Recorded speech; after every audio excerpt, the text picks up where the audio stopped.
KNH र German कोअपरेसनको सहयोगमा voice of children प्रस्तुत गर्दछ कार्यक्रम अनलाइन बाल सुरक्षा। नमस्कार, म शिवानी अनि म प्राशल। तपाईलाई स्वागत छ रेडियो कार्यक्रम अनलाइन बाल सुरक्षामा। कार्यक्रम अनलाइन बाल सुरक्षामा हामीले इन्टरनेट, सामाजिक सञ्जालको प्रयोगमा अपनाउनु पर्ने सावधानी, बाल दुर्व्यवहार न्यूनीकरण र संरक्षणको विषयमा छलफल गर्छौं। हामीलाई सुन्दै रहनुहोला। हाम्रो कार्यक्रमको मुख्य उद्देश्य इन्टरनेट, सामाजिक सञ्जालको प्रयोग गर्दा आइपर्ने जोखिम, अपनाउनु पर्ने सावधानी बारे जानकारी गराउँदै बालबालिकालाई अनलाइन यौन दुर्व्यवहारबाट जोगाउनु हो। कार्यक्रम अनलाइन बाल सुरक्षा तपाईले प्रत्येक शनिबार साँझ 6:30 बजे कोशी प्रदेशमा सप्तकोशी FM 90 मेगाहर्ज, बागमती प्रदेशमा मेरो FM 93.3 मेगाहर्ज र गण्डकी प्रदेशमा एभरेस्ट FM 93 मेगाहर्जमा एकसाथ सुन्न सक्नुहुन्छ। AI प्रविधिमा बालबालिकाको फोटो, भिडियो, स्वर प्रयोग नगरौं। अनलाइन दुर्व्यवहार र जोखिमबाट बालबालिकालाई संरक्षण गरौं। बाल संरक्षणका लागि भोइस अफ चिल्ड्रेनको अभियान। के छ शिवानी खबर? ठिकै छ। तिमीलाई आज पटक्कै फ्रेस देखाएको छैन त, किन हो? राति सुत्या भए पो फ्रेस देखिन्छ। रातभरि सुत्या छैन अनि कस्तो अल्छी लागिरहेछ। रातभरि फुटबल हेरेर बस्ने होला अनि। अब वर्ल्ड कप फुटबल पनि नहेर्नु त। म त कुनै गेम छाड्दिन। भोलिपल्ट फ्रेस नै नहुने गरी रात भर त के हेर्नु हो, म त सक्दिन। अहिले त सजिलो छ नि, म त बेडमै पल्टिएर मोबाइलमै हेर्छु। बेडमै पल्टिएर मोबाइलमै हेरे पनि राति अबेरसम्म नसुत्दा शरीरलाई असर गरिहाल्छ। त्यो त हो, तर 4 वर्षमा एकचोटि हुने वर्ल्ड कप पनि कसरी छुटाउनु? अनि मोबाइलमा कुन चाहिँ एपबाट हेर्ने गरेछौ? रेगुलर एउटै भन्ने छैन। फुटबल लाइभ भनेर फेसबुक, युट्युबतिर लिङ्क आइरा हुन्छ, त्यही खोल्यो हेर्यो। यो एकदमै गलत हो है। किन नि? वर्ल्ड कप निशुल्क हेर्नुहोस् भन्ने लिङ्क खोल्दा कतिजना ठग्या छन् थाहा छ तिमीलाई? जे पाए त्यही लिङ्क खोलिदिने। जे पाए त्यही? अहिलेसम्म केही भएको छैन। अहिलेसम्म केही भएको छैन भनेर पछि पनि नहुने हुन्छ र? त्यस्तो केही हुँदैन हो, म त ढुक्कले हेर्ने हो। तिमी कुरा गर्छौ बिना पैसा वर्ल्ड कप हेर्नुहोस् भन्ने जस्ता लिङ्क खोल्दा ठगीमा परेको भन्दै साइबर ब्युरोमा 77 वटा उजुरी परेका छन्। 1,69,00,000 रुपैयाँ त ठगी भएको छ। के भन्छौ तिमी? त्यस्तो पनि हुन्छ र? हुन्छ रे, भइसक्यो। अनावश्यक लिङ्क त खोल्नै हुँदैन। अब फ्रीमा हेर्न पाएपछि कसले खोल्दैन भन त? त्यही त हामीले गल्ती गर्छौं, फ्रीमा हेर्न खोज्छौं अनि ठगिन्छौं। तिमी बेला बेलामा साइबर ब्युरोको सूचना पनि हेर्ने गर न। किन, मेरो अरू काम छैन? त्यही सूचना हेरेर बस्नु? कस्तो कुरा गर्छौ तिमी? हामीले अनधिकृत लिङ्क खोल्दा कस्ता कस्ता समस्या आउँछन् भन्ने थाहा पाउन पनि ब्युरोको सूचना हेर्ने गर्नुपर्छ। एउटा त मलाई पनि त्यस्तै लिङ्क आथ्यो, अहिले पो याद भयो। कस्तो लिङ्क भन त? वर्ल्ड कप फुटबल निशुल्क हेर्न भनेर भाइबरमा लिङ्क सहितको म्यासेज आथ्यो। अनि त्यसमा क्लिक गर्यौ त? गर्न खोज्दै थिएँ, के पर्सनल इन्फर्मेसन मागेर हैरान बनायो अनि बीचमै छोड्दे। कस्तो personal information? Mobile number, email, bank अकाउन्टदेखि जम्मै नि। हो, यो नै ठगीको तरिका हो, स्क्याम हो। त्यसलाई हामीले बुझ्नुपर्छ। धन्न मैले उसले मागे जति इन्फर्मेसन दिएको भए त म पनि ठगिने रहेछु कि क्या हो? हो नि, अनधिकृत लिङ्क खोल्दा त्यस्तो जोखिम सधैँ रहन्छ। ठगिने बाहेक अरू के जोखिम हुन्छ र त्यस्तो? पर्सनल इन्फर्मेसन लिएपछि जे पनि हुन सक्छ नि, कहिले काहीँ याद गरे छैनौ? के कुरा? लिङ्क क्लिक गर्यो, पुरै अश्लील फोटो भिडियो आएर हुन्छ। त्यस्तो त कति हुन्छ। अभिभावकको निगरानीमा मात्र सामाजिक सञ्जाल चलाउन बालबालिकालाई प्रोत्साहित गरौँ। अनलाइनबाट हुने दुर्व्यवहार र जोखिमबाट बालबालिकालाई सुरक्षित राखौँ। बाल संरक्षणका लागि भोइस अफ चिल्ड्रेनको अभियान। शिवानी, तिमीलाई त मैले आज धेरै कुरा सम्झाउनु पर्ने भयो। आफूलाई के नजान्ने भन्ठान्या होला। मैले के गल्ती गरेछु छु र तिमीले सम्झाउनु पर्ने? राम्रो कुरा सम्झाउने हो। फेरि एउटा कुरा, के? मान्छे आफूलाई गल्ती गरेका छैन जस्तो लाग्छ, तर उसले नजानेर कति कुरा थाहा नपाएरै गल्ती गरिराख्या हुन्छ।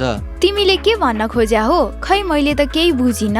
तिमी जतिको मान्छेले सोसियल मिडियामा आउने जुन पायो त्यही लिङ्क खोलेर वर्ल्ड कप हेर्ने हो त? त्यो कुरा अघि सकिसक्यो, छोड्देऊ अब। होइन, मैले त्यही कुरा जोडेर तिमीलाई अर्को कुरा सम्झाउन खोजिरा। भन न त के हो? खाली किचकिच गर्छौ। अहिले वर्ल्ड कपको कुरा मात्र होइन, हामीले कहिले अनावश्यक, अनधिकृत फेक लिङ्कहरू खोल्नु हुँदैन। किन नि? अनावश्यक, अनधिकृत र फेक लिङ्कहरू खोल्दा त्यस्ता लिङ्क सञ्चालन गर्नेहरूले हाम्रो सूचना लिन्छन् र पछि त्यसको दुरुपयोग गरी समस्यामा पार्न सक्छन्। त्यस्तो त कसरी हुन्छ र? किन हुँदैन? जसरी अनधिकृत लिङ्क खोल्दा कतिजना ठगिनु भएको छ नि, त्यसरी नै अनधिकृत लिङ्क खोल्दा हामी अनलाइन यौन दुर्व्यवहारको जोखिममा पनि पर्न सक्छौँ। हो है? हो त, हामीले नबुझेर यसो हेर्दा राम्रो होला भनेर खोलेको लिङ्क त्यस्ता साइटहरू खोल्यौँ भने व्यक्तिगत सूचना माग्ने, तपाईँ यसो गर्नुहोस् उसो गर्नुहोस् भन्न सक्छ। अनि त्यसले के फरक पर्छ र? कस्तो फरक पर्दैन। त्यसरी लिङ्क खोल्दा अश्लील कन्टेन्ट आउन सक्छ, कसैले तिमीसँग अश्लील कुराकानी गर्न सक्छ। तिमीलाई थाहा छँदैछ नि, नछोइकन पनि सेक्सुअल अब्युज हुन्छ। यसको मिडियम सोसियल साइट पनि हुन सक्छ। भनेपछि पहिले सतर्क हुनु पर्यो, सावधानी अपनाउनु पर्यो होइन? एक्ज्याक्टली, पहिले सावधानी अपनाउनु नै अनलाइन यौन दुर्व्यवहारबाट बच्ने उपाय हो। हामी जस्तै साथीहरूले सोसियल साइट मार्फत यौन दुर्व्यवहार हुँदैछ भन्ने बारे कति जानकारी राख्नु हुँदो रहेछ त? एकैछिन साथीहरूको भनाइ सुनौ। रफको मेसेज पठाएर अनिखेर भिडियोहरू नराम्रो पठाएर फोटोहरू पनि त्यस्तै पठाएर हुनसक्छ।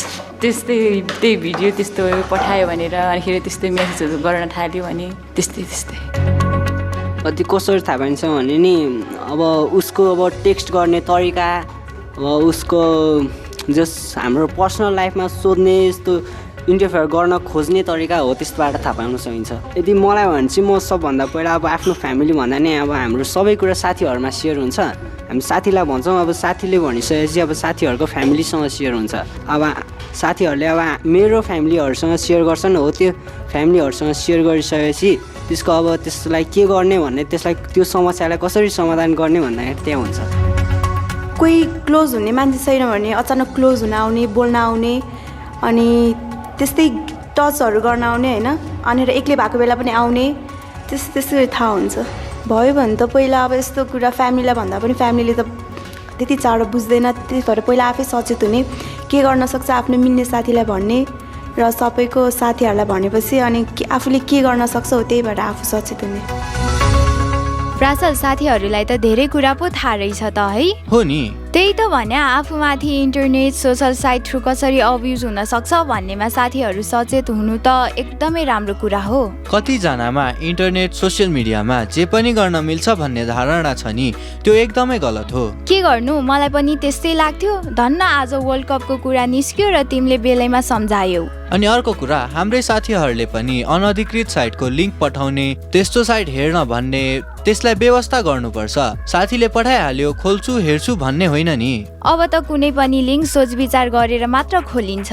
चिनेको नचिनेको जोसुकैले त्यस्ता अनावश्यक लिङ्क पठायो भने त्यसलाई खोल्नु हुँदैन। हामीले social site, social media through sexual abuse हुन सक्छ भन्ने बुझेर सही काम र उद्देश्यका लागि मात्र इन्टरनेट सोसियल मिडियाको प्रयोग गर्नुपर्छ। सबै साथीहरूलाई इन्टरनेट सोसल साइट र सोसल मिडियाको सुरक्षित प्रयोग गर्नु हुन अनुरोध गर्दै कार्यक्रममा अब बाल श्रोता क्लब गठनबारे जानकारी दिँदैछौँ, हामीसँगै रहनुहोला। साथीहरू, बालबालिकामाथि इन्टरनेट र सामाजिक सञ्जालको माध्यमबाट हुने यौन दुर्व्यवहार विरुद्ध सामूहिक अभियानलाई अझ व्यापक र प्रभावकारी बनाउनका लागि तपाईँहरूले बाल श्रोता क्लब गठन गर्न सक्नुहुन्छ। अनलाइन बाल यौन दुर्व्यवहार विरुद्धको अभियानमा तपाईँ हामीबीच सहकार्य आवश्यक छ भन्नेमा जोड दिँदै भोइस अफ चिल्ड्रेनले बाल श्रोता क्लब गठन गरिरहेको छ। साथीहरूले कम्तीमा 10 जना र बढीमा 15 जनासम्म रहने गरी क्लब गठन गर्न सक्नुहुन्छ। यसरी गठन गरिएको क्लबमा तपाईँहरूले आपसमा सल्लाह गरेर एकजनालाई अध्यक्ष, एकजनालाई उपाध्यक्ष र एकजनालाई सचिव चुन्न सक्नुहुन्छ। आफ्नो विद्यालय वा समुदायमा बाल श्रोता क्लब गठन गरेपछि तपाईँहरूले भोइस अफ चिल्ड्रेनको टेलिफोन नम्बर 0154480018, इमेल ठेगाना info@voiceofchildren.org.np मा जानकारी गराउन सक्नुहुन्छ। अनि क्लबको नाम राख्दा आफ्नो ठाउँको नाम अगाडि जोडेर राख्न सक्नुहुन्छ। यसरी गठन गरेको बाल श्रोता क्लबलाई भोइस अफ चिल्ड्रेनले सहजीकरण गर्छ। तपाईँ स्वयं वा तपाईँको साथी, आफन्त कोही पनि अनलाइन बाल यौन दुर्व्यवहारबाट प्रभावित बन्नु भएको छ? कसैले तपाईँलाई अनलाइनबाट यौन दुर्व्यवहार गर्न खोजेको छ भने तत्काल मोबाइल नम्बर 9851314441 मा खबर गर्न सक्नुहुन्छ। साथीहरूलाई बाल श्रोता क्लब गठन गर्न अनुरोध गर्दै आजका लागि कार्यक्रम अनलाइन बाल सुरक्षाबाट म प्रासल अनि म शिवानी बिदा माग्छौँ। नमस्कार। बाल विवाह हुन लागेको वा भएको थाहा पाएमा नजिकको प्रहरी कार्यालय वा प्रहरी हटलाइन 100, बालबालिका खोज तलास केन्द्र 104 र बाल हेल्पलाइन 1098 मा खबर गरौँ। बाल विवाह गर्नु र गराउनु दुवै सामाजिक अपराध हो। बाल संरक्षणका लागि भोइस अफ चिल्ड्रेन र just rights for children in नेपालको अभियान।